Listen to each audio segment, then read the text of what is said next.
distinguished guests, dear friends, ladies and gentlemen.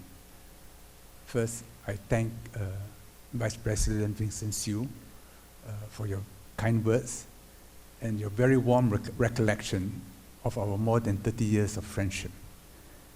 I'm particularly honored by the presence of President Ma, whom I had the pleasure and honor of hosting to dinner in my home and at a bak kut teh stall in Singapore, which unfortunately closed down at the end of July. And in that bak kut teh stall are pictures of me with President Ma. And I was very nostalgic, so I took pictures of myself against that picture, knowing that the stall will be closed. I'm delighted to be here today, and I want to thank Dr. Kuan, Sizong for arranging this visit for me to Taiwan. I'm so happy to be back. I want to thank the organizations, the university, and other, and the foundations, of course, for sponsoring this organization and making all the fine arrangements. I first came to Taiwan in 1976. I had just graduated in England, gone over to the US to train in the US Army for 3 months as a signals officer. Then I went to Hawaii. I decided I wanted to visit Taiwan. On our passports, we were not allowed to visit Taiwan or Dalu. But the Taiwan consulate in Honolulu made special arrangements to put the visa on a separate piece of paper. So I applied for the visa, and my arrival in Taiwan was a little uncomfortable because the customs were very strict. There was a little box which I used to keep little things. The customs official took it up and said, "This is from China," and threw it away. I was quite stunned. And in fact, in my suitcase, I had the collected works in 4 volumes of Mao Zedong with the covers torn out because I was afraid of Singapore authorities. Then I thought, wow, if the Taiwan customs official had seen the works of Mao Zedong, I would have been, I think, caught up for a friendly conversation. So I was a little rattled, my first visit. My mother was from Shantou. She married my father when she was at the age of 19. And she had always told me that Taiwan is a part of China. And the only reason why it was separate was because of the Americans.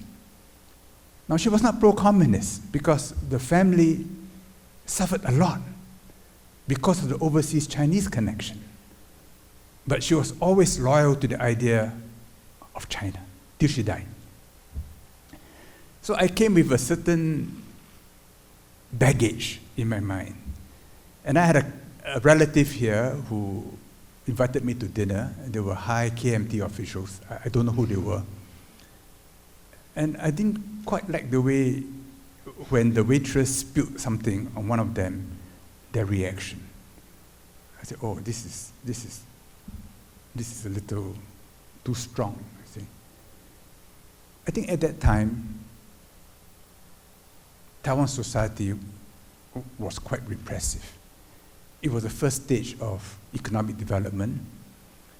And many Westerners considered Lee Kuan Yew also to be quite repressive.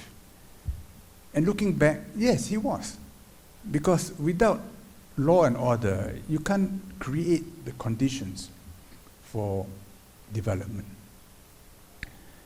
Then I went back to work in the army. A year later, I came back to Taiwan for training in Hengchun. And it was incredible because Taiwan gave us such incredible facilities. We wore ROC uniform without the ranks, without the badges. The entire camp was vacated for our use. And Sin Kuan Pu being trained all over Taiwan, conducting live firing. I learned that Lee Kuan Yew had a very close relationship with Jiang Jingguo.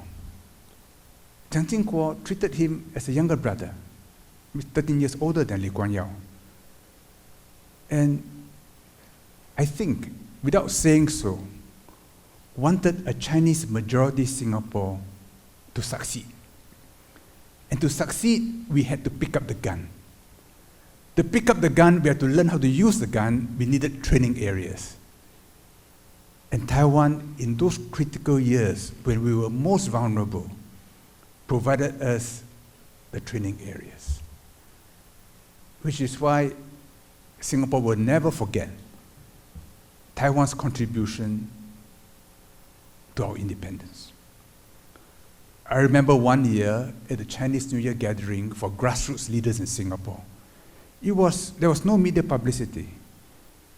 And Lee Kuan Yew gave a speech. He said, "The mainland considers me an old friend, but Taiwan is an older friend." But in his interaction with Jiang Jingguo, he made clear that one day Singapore will recognize Beijing. And when that day happened, the ROC flag, the ROC crest in Singapore would have to come down. So when we established diplomatic relations with China in 1990, there was no issue because there was never any false expectation. Jiang Jingguo was getting old, and Lee Kuan Yew was briefing us in cabinet that he was already going to dismantle martial law.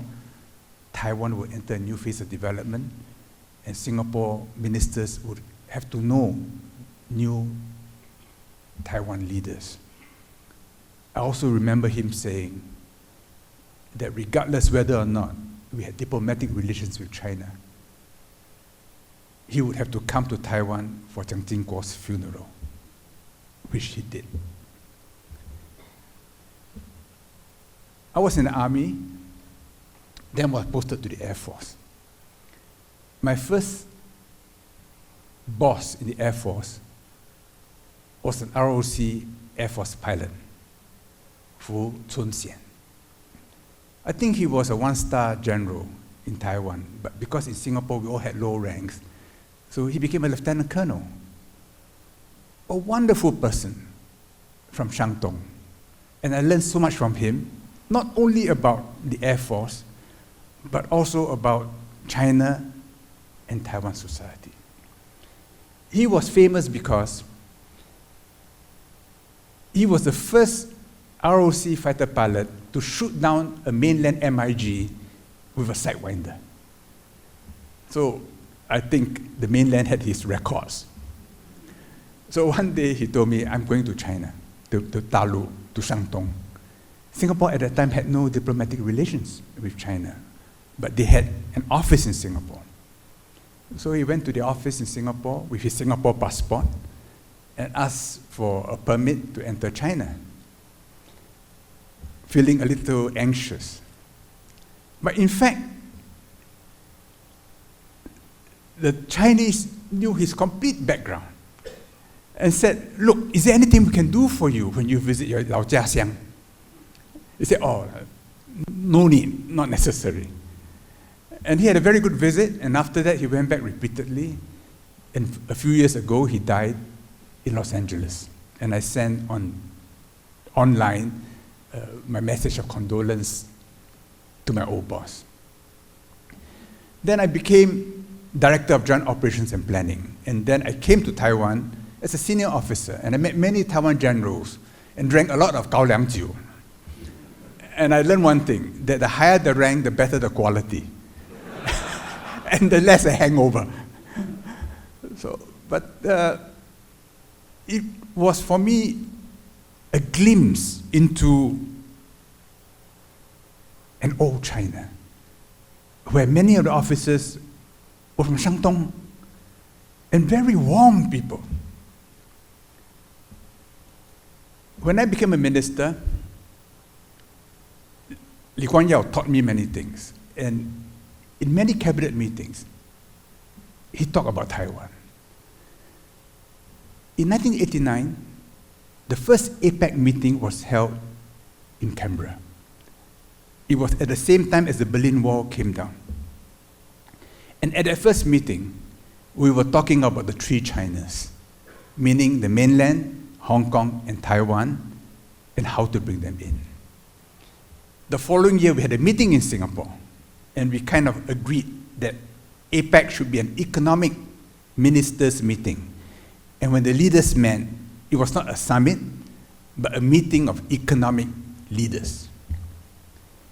Then the following year in Seoul, where I met Vice President Vincent Hsu for the first time, an agreement was struck that no flags, no political names at APEC, Taiwan and Hong Kong will be represented by one minister. And then the following year, in 1992, in Bangkok, Taiwan was represented by Vice President Vincent Hsu, China by Li Lansing, Hong Kong by Brian Chow Tat Hai. And at lunch, we gathered, it was a buffet together to eat. I felt that I was like a relative joining a family lunch. I was so emotional. I can't remember what we discussed, but I remember the significance of that gathering where the discussion was intimate, friendly, casual. A period in history has passed. 1992, 九二共识. 1993, the Wangku talks in Singapore. Now, Singapore was not involved in mediating the two sides. Singapore only provided tables and chairs. But why did they choose Singapore? Because they felt that Singapore was friendly, meant both sides well. And I was involved in preserving Wang Qingyuan, which Sun Zhongshan先生 had stayed in many times, where some of the uprisings against the Qing dynasty was organized. So I said it must become a national monument for us. And Lee Kuan Yew opened it as a Sun Zhongshan Nangyang 纪念馆. And Feng Chonghan, the director, there was a big boulder cleft in two. On one side, the calligraphy by Gu Zhenfu, the other side, the calligraphy by Wang Taohan, expressing the hope that one day the boulder will come together again. And leaders of both Taiwan and the mainland have been visiting Wang Qingyuan, not only as a 纪念馆, but almost as a shrine to a common origin and the hope for a common future. When I became trade minister in 1999, negotiations were already going on for both the mainland and Taiwan to join the WTO as customs territories.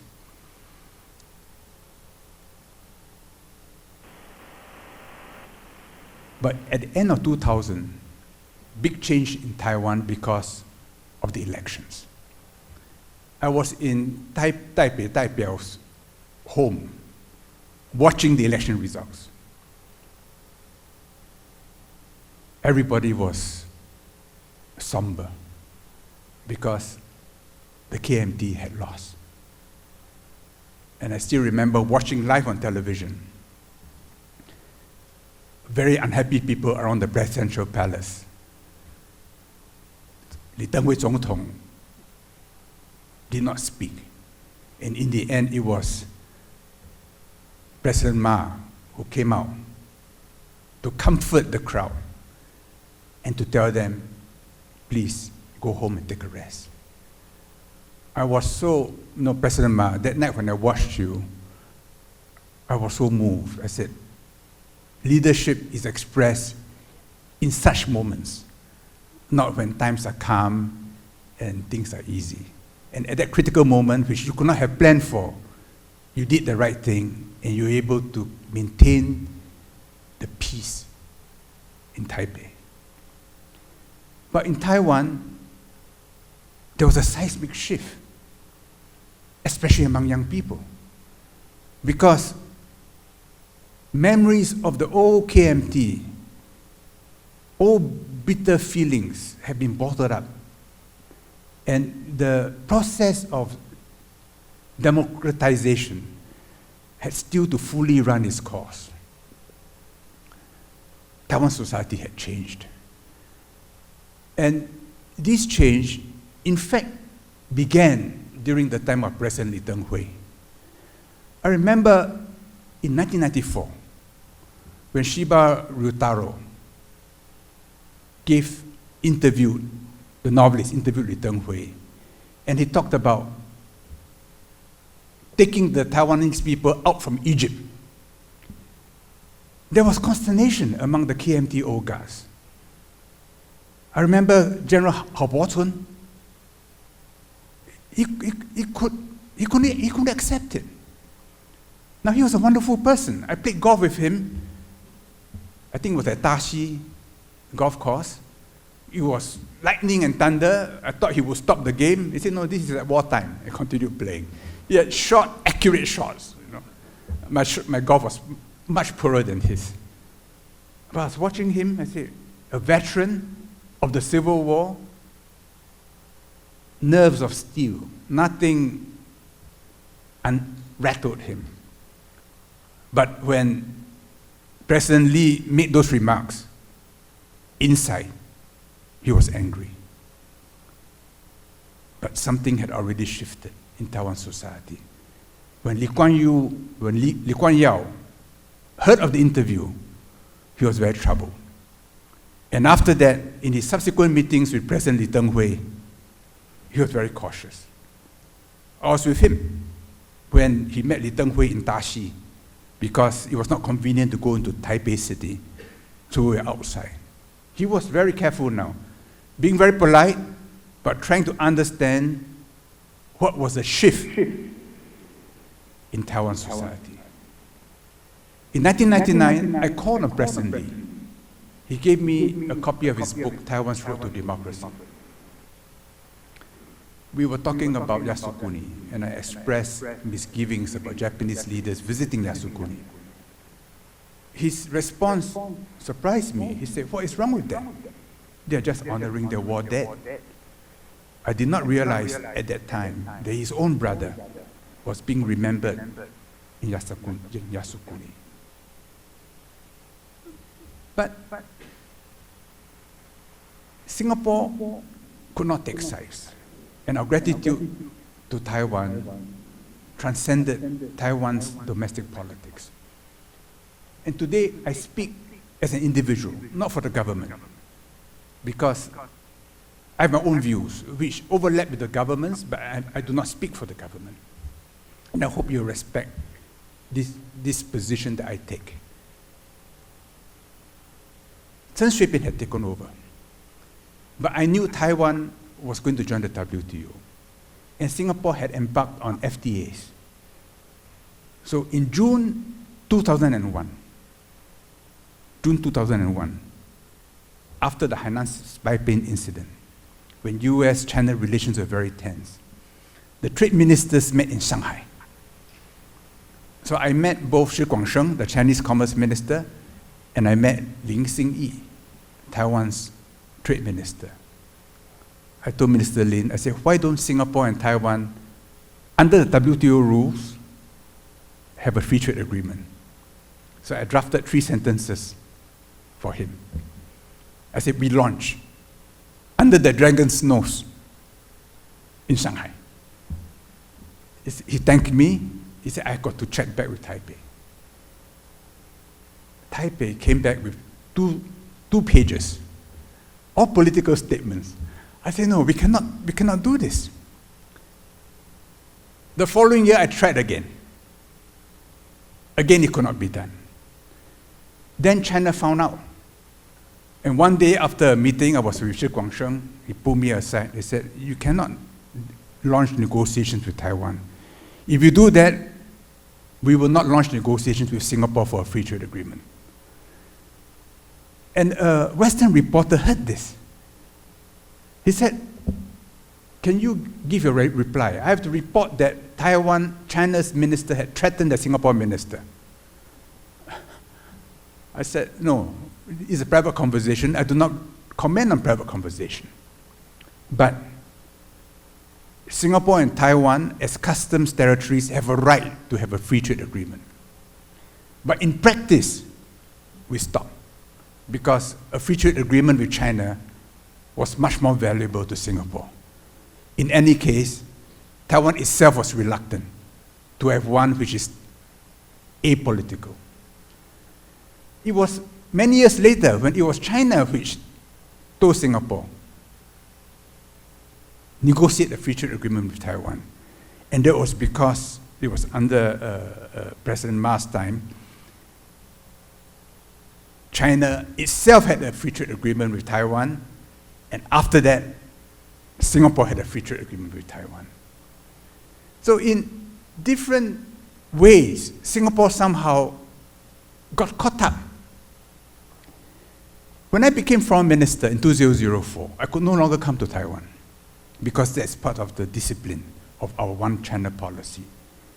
But in 2004, when I became foreign minister, we had a big problem with the mainland. Because a month earlier, Deputy Prime Minister Lee Hsien Loong had visited Taiwan. The agreement was no publicity. But in Taiwan, all the newspapers and television stations made it headline news. And this went on for 2-3 days. So Dalu was very angry because their position was being undermined by Singapore.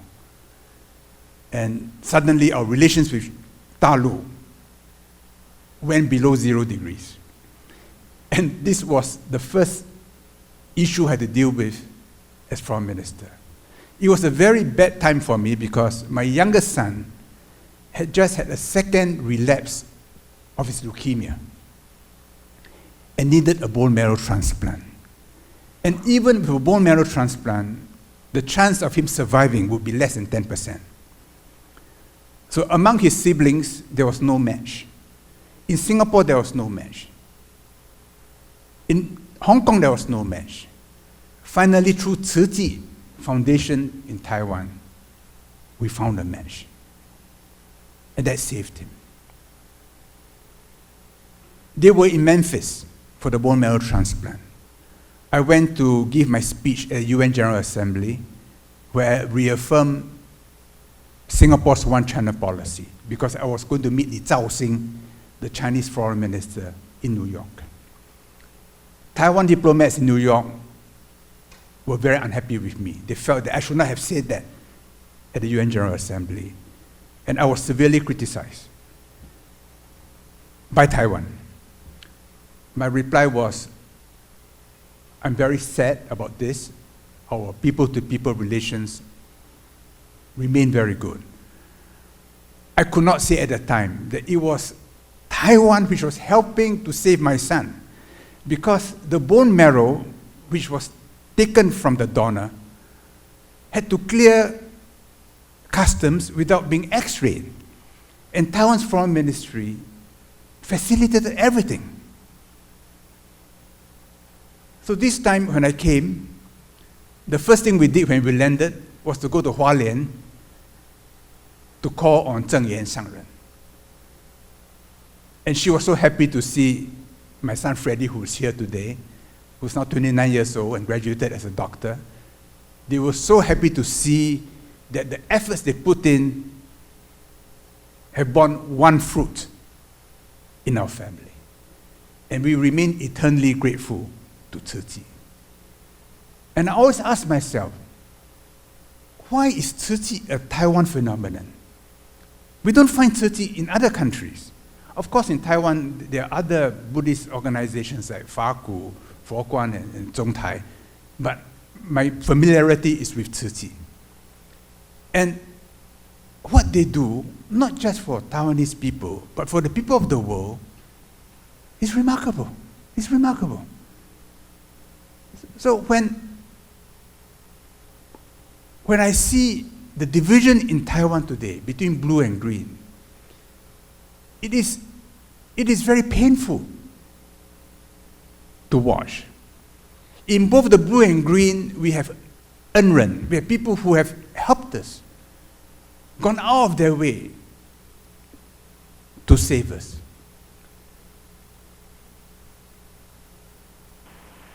I cannot believe that Taiwanese are not Chinese. I mean, when I come to Taiwan, it reminds me so much of a China that has attenuated after 49. And therefore, a China that is closer to the China that we know in Singapore that I saw in my own parents and relatives. This year, on the third day of the third month, I do Tai Chi. My Tai Chi master said, okay, everybody should now buy Xuan Di, the Wutang Tai Chi master who is our patron saint. And I remember one year we went to Yilan, we went to Sanqing Miao to practice Tai Chi. And that's the mother temple of all the Taoist temples in Taiwan. And at the level of ordinary people, whether it is Chinese New Year, the 7th month, Zhongqiu, the same celebrations. The division is at a political level, not at the cultural or at the civilizational level. Yesterday I had a meeting with young employees of MaiCoin, and one of them said, I'm Taiwanese, I don't feel I'm Chinese. I can understand why he said that, because he was expressing a political feeling. To be Chinese is not to be a citizen of the PRC. But when they say they cannot accept being called a Chinese because they see in it a political danger that may be absorbed into the mainland, that I can understand. And if I were a young Taiwanese, I may feel the same way.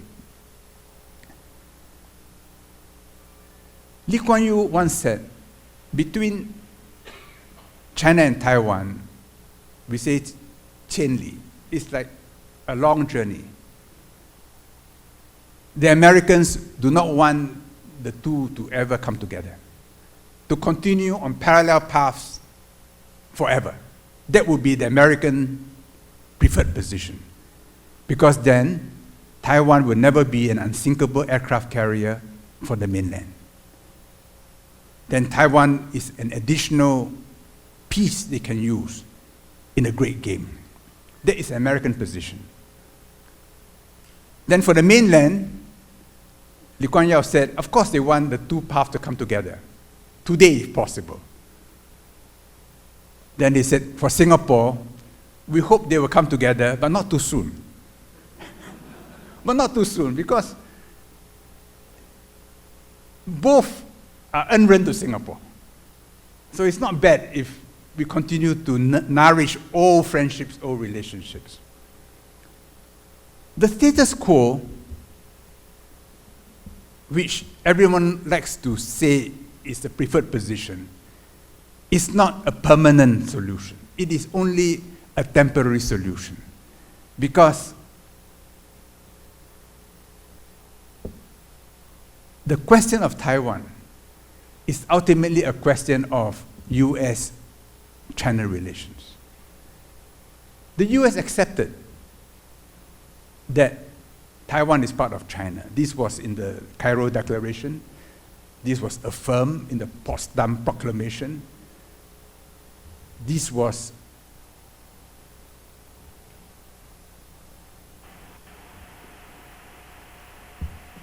the position the US took during the Civil War. So the US helped the Taiwanese Navy occupy islands in the South China Sea.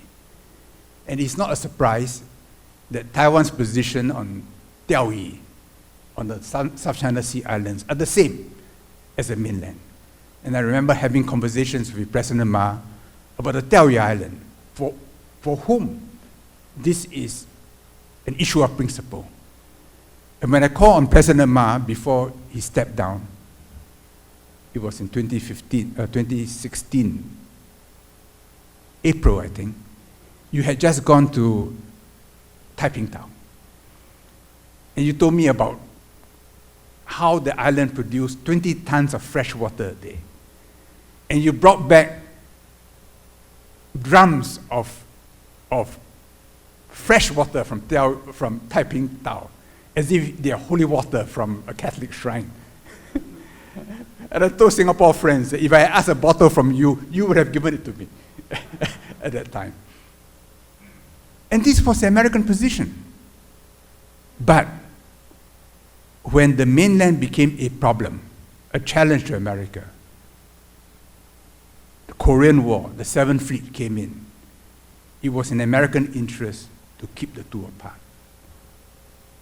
Kissinger, when he negotiated normalization of relations with China, in his meetings with Zhou Enlai and Mao Zedong, said, again and again, the conversation came back to Taiwan. That on this issue, the Chinese showed no flexibility. It's bedrock. It is not a card which America can play against China because it would lead to a rupture and maybe even to war. And in recent years, relations have become quite bad. Both sides think of war scenarios. What happens if there is war? What will each side do? If China were to forcibly take over Taiwan, what would the US do? These are scenarios which the Indo-Pacific Command, as a matter of professionalism, have to think through and exercise. RAND has also done such exercises. I think the US have come to the conclusion that if it's a conventional war, there is no certainty of winning. In fact, there's a good chance that they may lose. Because China now has hypersonic missiles. We can travel maybe 2,000-3,000 kilometers to hit US aircraft carriers, which means that aircraft carriers have to stay away and cannot intervene in Taiwan. So for the Americans, if they want to deter China, they must be able to threaten China with nuclear weapons, tactical, and maybe up the scale if necessary. And you can be sure that on both sides, in dark rooms, there are strategic thinkers who work through the scenarios. China knows that the US wants to deny it a counter-strike capability. They put their missiles now on high-speed train. It's about the same length. And China has lots of tunnels, so they can hide the missiles in the tunnels. But today with satellites, you can monitor every railroad, every fast train, the entrance and the exit to every tunnel. So China is not sure that its land-based ICBMs can hit back. So they know they need submarines. And the only sea which is deep enough is the South China Sea. And in ASEAN, we don't want to get involved in this. We have our claims, we have our economic interests, but we are not involved in nuclear warfare. And the reason for AUKUS is to add maybe another 8 Australian attack submarines so that every strategic submarine in the PLA Navy can be tracked and hunted down. Now this is, to me, madness, you know. They are thinking of the possibility of a nuclear exchange.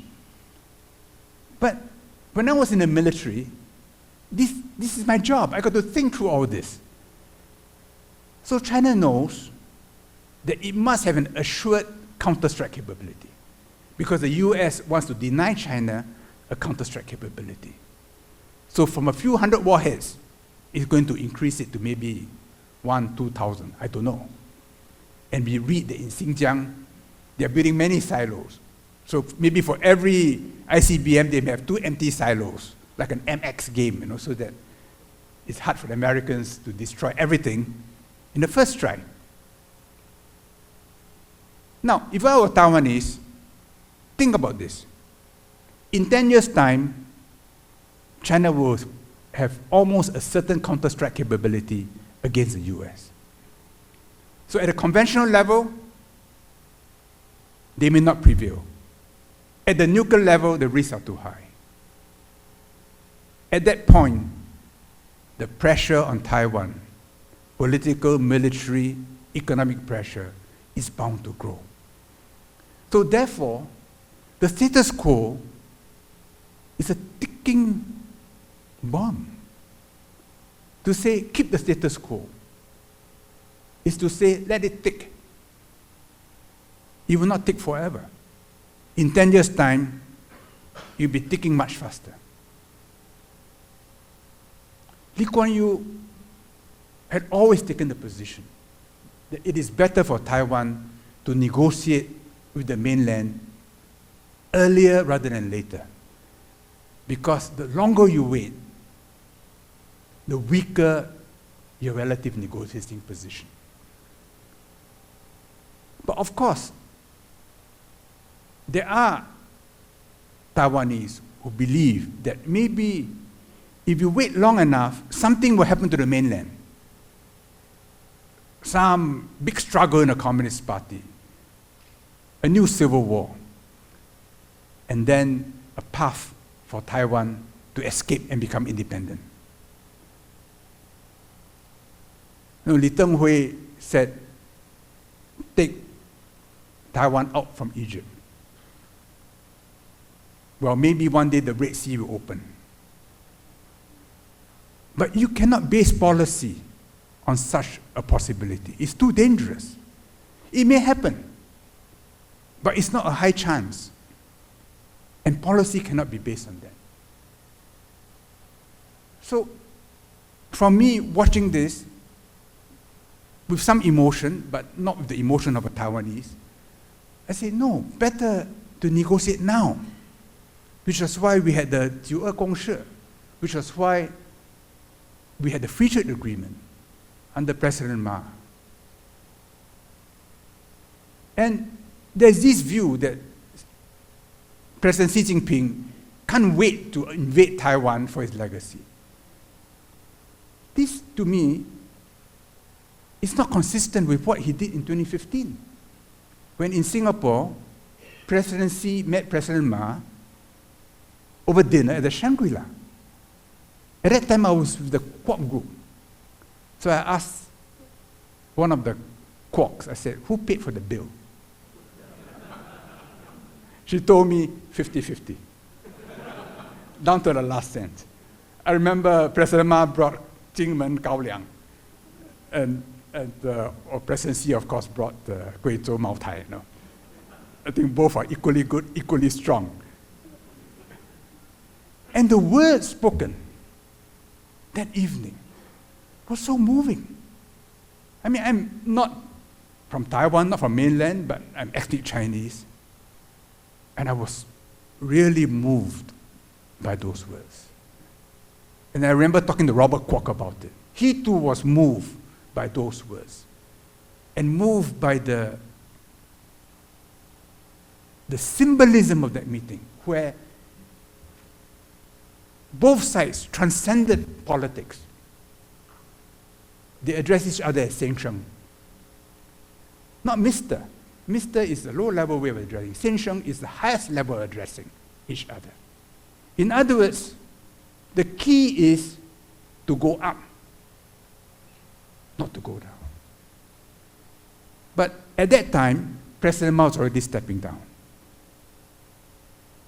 And everyone knew that it was likely that Tsai Ing-wen would become president.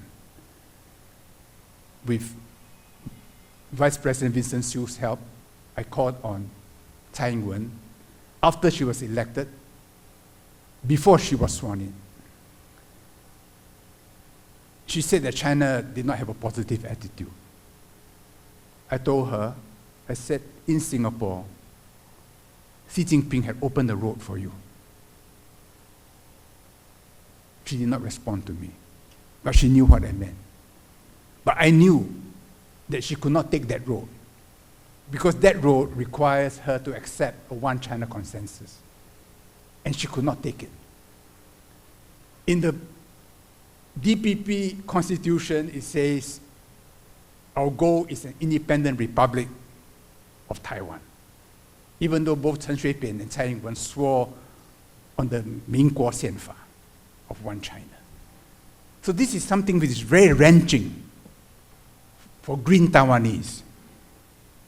They know that there is a road, but that road means that there could be a threat, because one China may mean one PRC, equal lemchi. So they say no. The alternative is a dead end and tragedy, not just for Taiwan and the mainland, but I think for Singapore and for the entire region, for the world, if there's war between China and the US. This road is not a superhighway, but it's not a bad road. And one China, the PRC did not say one PRC policy, it says one China. It did not say when. It says 什么都可以谈. You can discuss everything. So when Zhu Lilun, whom I had dinner with last night, he was in America. He said there is no consensus on the one China consensus, on the 九二共识. He said, I was just using the words of Hu Zhenfu. Ambiguity is a key to the future. I mean, in Tai Chi, I do Tai Chi for 15 years. In Tao Te Ching, the second line, 名可名,非常名. If you define it too much, it disappears. So ambiguity is necessary. The mainland will accept some ambiguity. Taiwan should accept some ambiguity. The problem is the DPP constitution.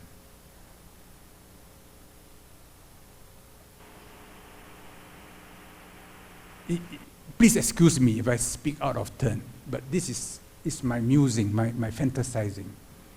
Maybe it is possible for the two sides to agree to some kind of a Chinese Commonwealth. Li Xiulian talked about it, Vice President Li Xiulian talked about it.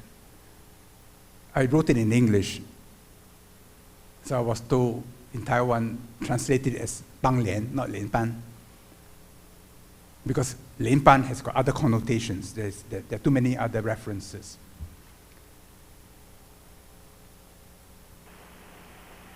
There are precedents. In Iceland, the Icelandic people met every year in the Rift Valley. They make laws. They talk about trade disputes. They pass judgments. They punish. Then they went back to their separate valleys. There was no executive, no common executive. It was called the Eltingi. It was Europe's earliest modern democracy. Then if you study Switzerland, the cantons came together to form the Helvetian Confederation. Again, they had no executive, but they met to discuss common problems.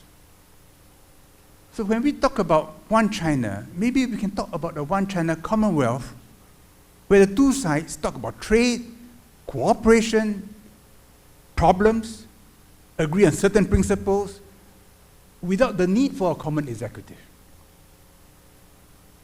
Can the mainland accept that?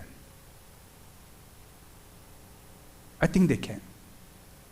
Why do I say that? If you look at Macau, Macau in the 16th century was given to the Portuguese. It was not taken from the Ming dynasty, because China wanted the Portuguese to have their own area and don't trouble me. And the Portuguese understood that. Never be a problem to China. The Qing dynasty renewed it. But in the 19th century, when China was being ravaged by the imperial powers, Portugal decided to take Macau. But they had a revolution in 1973. And they said, we want to return Macau immediately to China. What did China say? China said, no. We have to settle Hong Kong first. Please stay. So it was only in 1999 that Macau returned to the mainland. And even to today, there is no practical change in how Macau is run or the mechanist way of life. We do not know what China will be in 20 years' time. China today is very different from China 20 years ago, unrecognizable of what China was 40 years ago. So 20 years from now, 40 years from now, what will China be? What will Taiwan be? So in my free moments, it's something I play in my mind, the possibility of a Chinese Commonwealth where they come together, where you maintain your links with America, but not to an extent which threatens China, where you maintain your links to Singapore and other countries, where Sin Guang Pu Ping can still be in Taiwan with no problem.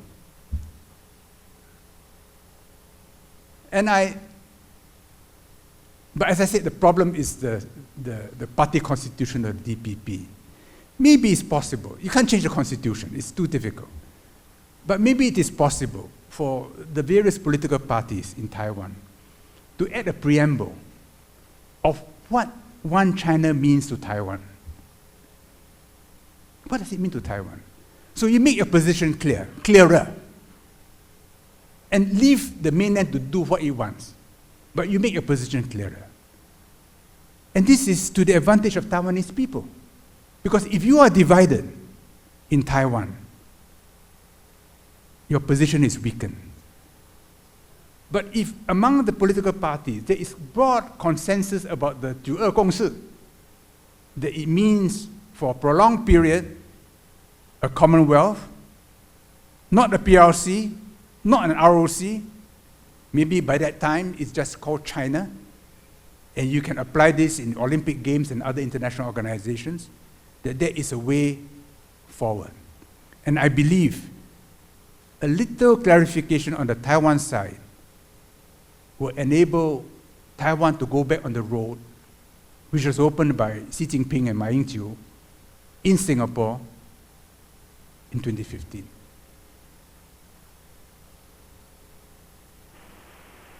It will only work if Taiwan is valuable to the mainland. What makes Taiwan valuable to the mainland? Why do Singaporeans and Hong Kongers and others like to visit Taiwan? It's a great physical beauty. The people are very cultured. The food is excellent. There is a common courtesy among young and old, even to foreigners. And there is a cosmopolitan feel to it. You're an American, a Japanese, you come to Taiwan, you feel, yes, you're comfortable. You may have some difficulty here and there, but basically it's an international society. You know, because Taiwan politically is in a very constrained position and getting more and more constricted, there is almost a psychological sublimation of Taiwan, which has enabled it to excel in other areas. I talk about Tzu Chi. I think Tzu Chi and the other Buddhist organizations are Taiwan's response to what it could not express at a political level. And so it finds expression at a higher spiritual level by helping the world. And we ourselves are beneficiaries of this. China has not got a Tzu Chi. Singapore has not got a Tzu Chi. No other country has a Tzu Chi. Why? Is it in Chinese history? Not really. It's in Taiwan's history because of your political position. The other area where you have excelled is in semiconductors. You know, Vivek Ramaswamy, the Republican candidate, very clever, very eloquent. He said, no, we must get TSMC to go to the US. Then in 10 years, we don't need Taiwan anymore. We can give it to China. He doesn't understand that TSMC is not just factories and individuals. TSMC grew up in an ecosystem, in a Taiwanese ecosystem. It cannot be replicated in America. It cannot be fully replicated in China. It cannot be replicated in Singapore. Why is that? To begin with, you are a very educated population, smart people. I'm so honored that the K.T. Lee Foundation, K.T. Lee was the father of all this, laid the foundation. You couldn't have done it without your mainland connection. You couldn't have done it without the American connection, without the Japanese connection. All these are layers in Taiwan society, which makes you unique, special, and valuable to the mainland. Convergence as equals will only work if Taiwan continues to be of value to the mainland. This is how Singapore conducts relations with China. There was a period when China needed Singapore for many things. But we know that for those things, China no longer needs Singapore. So we must continue to have things which China wants, which it cannot develop for itself in Singapore, for us to be of continuing interest to China. And indeed, we do this for the entire world, that we only prosper by being of value, by contributing to the well-being of others. And this Taiwan must continue to do, and can continue to do, provided your young people, your smart people, remain in Taiwan, that even when they work overseas, in their hearts, they are still Taiwanese. That is the key.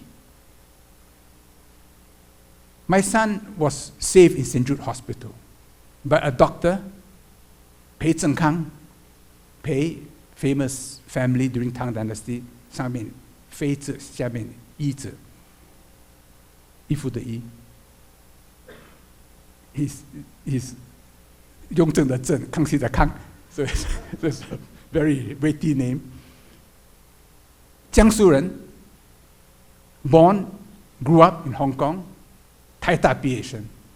And he told me he's always grateful to Taida and to Taiwan for educating him.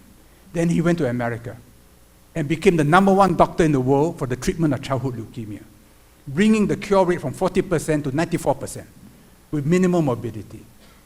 And when my family was in Taiwan, I was in Memphis, he got the Christian Taiwanese community in Memphis to help look after my family.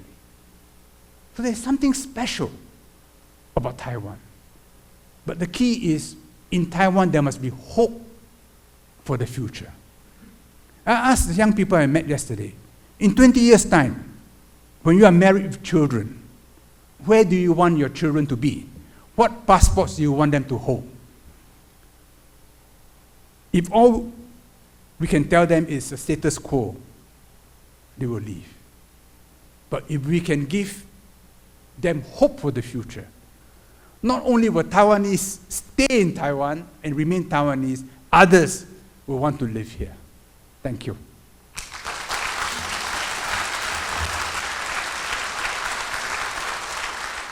The first one is from Louis. Do you think that while the 1992 consensus may promote cross-strait communications, it will seriously undermine ROC's sovereignty? This is the tail end of a long civil war. Yesterday, I was at the Grand Hotel.徐宗懋brought us there to see the old photographs. This was an epic drama, the fight between Mao Zedong and Jiang Jieshi. They fought and met everywhere in China. And we have reached the end of the Civil War. It's peaceful. And we hope that that final chapter can be written peacefully. The key is US-China relations. Taiwan is only separate because of America. And for America, Taiwan is just a piece on the chessboard. We ask ourselves, the relative power of China and the US 10 years ago, of China and the US today, of China and the US 10 years from now, 20 years from now. There was a time when US GIs were in the streets of Taipei, not that long ago. The US will not be able to maintain the same relative position. And as China goes stronger, that final chapter will have to close. And we have second question from Thomas Hu. How should we promote the idea that PRC can be a loyal opposition in the US-led world order and Taiwan a loyal opposition in the Chinese-speaking world?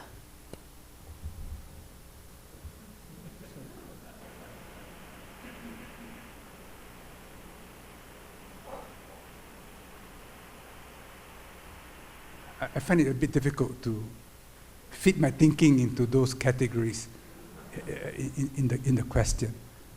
I don't think it's a good idea to talk about opposition. US-China relations are very important for the entire world. If there is a conflict between them, it will destroy the world. So all of us should be working towards harmony. And between the mainland and Taiwan, we should work towards harmony. Because without harmony, there's no hope for the future.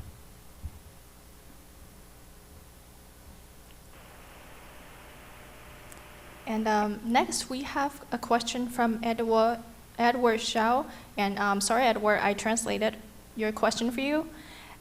At a time when the world is following the footsteps of the United States and hyping up China's invasion of Taiwan, do you think China would rather adopt peaceful reunification in the future than use force to resolve the conflict?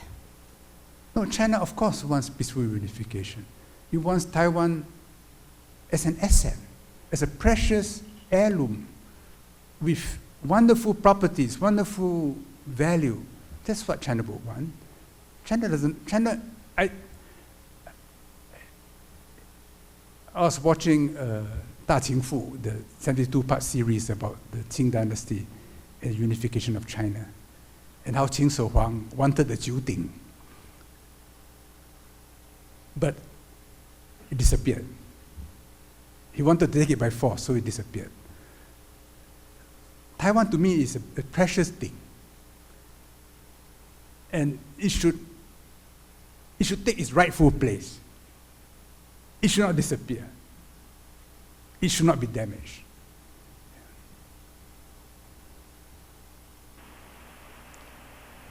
And next question is from Lawrence Chong. Do you think the one country, two systems formula is good for Taiwan? If so, do you think Taiwan will end up like Hong Kong by accepting this arrangement? Oh, no.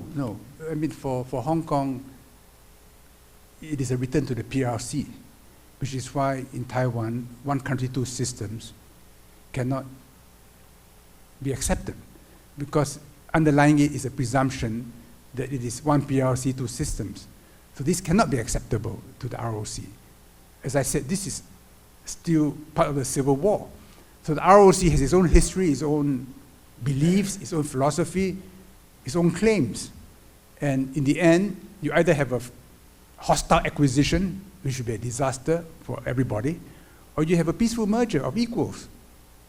And that, to me, is achievable, because both sides will benefit from it. And not just for Taiwanese, I think it's of great value to the mainland. I mean, you can't say it, but there's a lot that the mainland can learn from Taiwan.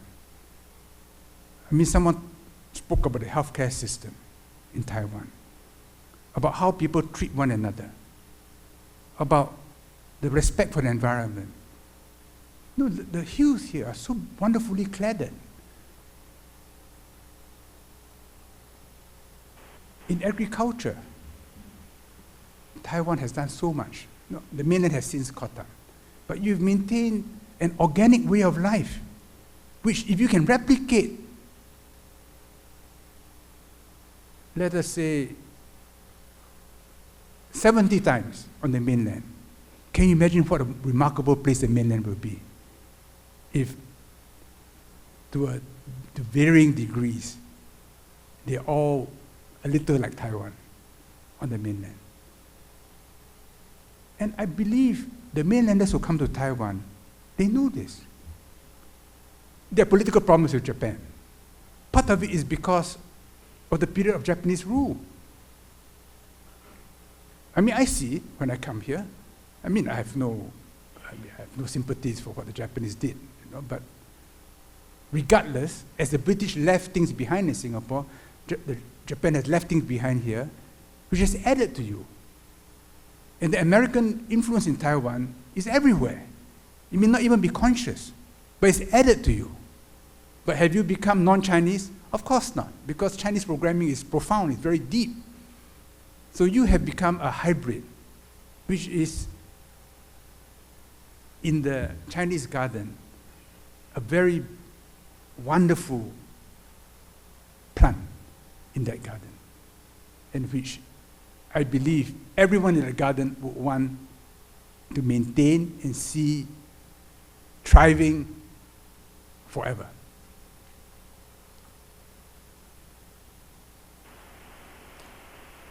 And next question is from Sam Hong. What is the nature of conflict between mainland China and Taiwan when Taiwan poses no threat to China at all? No, China's hope, China's deep emotion is for reunification. And this is not just mainland Chinese. I would say that for my mother, I would say for me emotionally, it's important to see eventual reunification. Why? Because of the circumstances which separated Taiwan from the mainland. 甲午战争, the ravaging of the Chinese mainland, the humiliation of Chinese all over the world, not just on the mainland in Taiwan, but because they spat on China, they had no regard for it. 五四运动, when despite being part of victorious powers, it had no claim to Shantung, to German possessions in Shantung.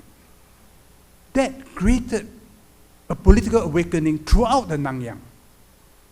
And many events in the Nanyang could be traced back to 五四, to the 新文化运动. So we are part of one larger civilization. So the idea of a Taiwan which is separate from mainland suggests that a historical problem has still not been resolved. But how it should be resolved is for creative minds on both sides to think through, respecting each other, respecting the history, seeing the common origins, and finding ways towards a common prosperous future.